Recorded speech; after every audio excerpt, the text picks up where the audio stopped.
एक ऐसा गुरुकुल और शिक्षा के लिए बढ़ाया गया एक कदम, बढ़ाया गया एक हाथ। पति कहे नहीं देना और तुम्हारा मन करे तो तुम बिल्कुल मत बताना, दे ही देना, बिल्कुल मत बताना उनको।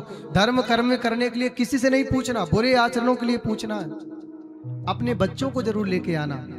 हम आने वाले कल के सब ये भविष्य है हमारे, ये नहीं होंगे तो सनातन को कौन रक्षा करेगा, कौन जानेगा हमारी सनातन संस्कृति को।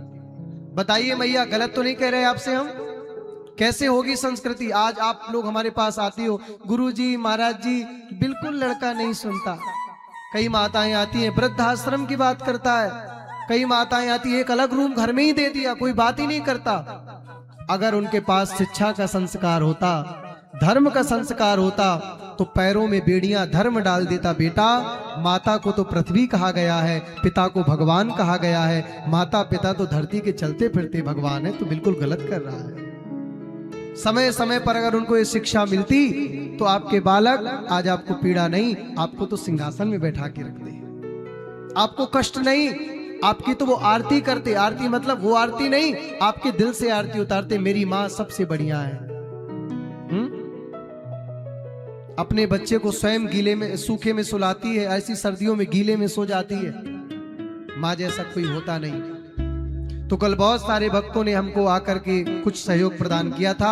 आपका सहयोग सीधे हमारे लिए नहीं, आज आप देंगे, हो सकता है कि साल 6 महीना 1.5 साल आपको ना दिखाई दे, लेकिन यदि आपने दिया, क्योंकि अभी भूमि ली जाएगी, फिर उसमें बनेगा।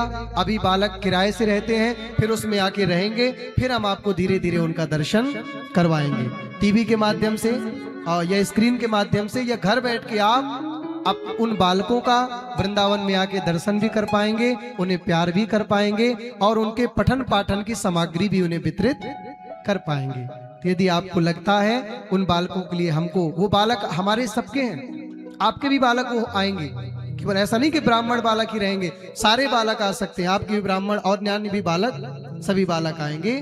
तो मैया, बहुत सारे लोगों ने कल हमें सहयोग किया, हमें नहीं, उस गुरुकुल के लिए, उस आश्रम के लिए, क्योंकि जब हम आपके यहाँ आते हैं आप हमारा बहुत ध्यान रखते हैं, लेकिन जब आप हमारे यहाँ आते हैं तो व्यवस्था जब छोटी पड़ जाती है तो हमें बहुत संकोच लगता है।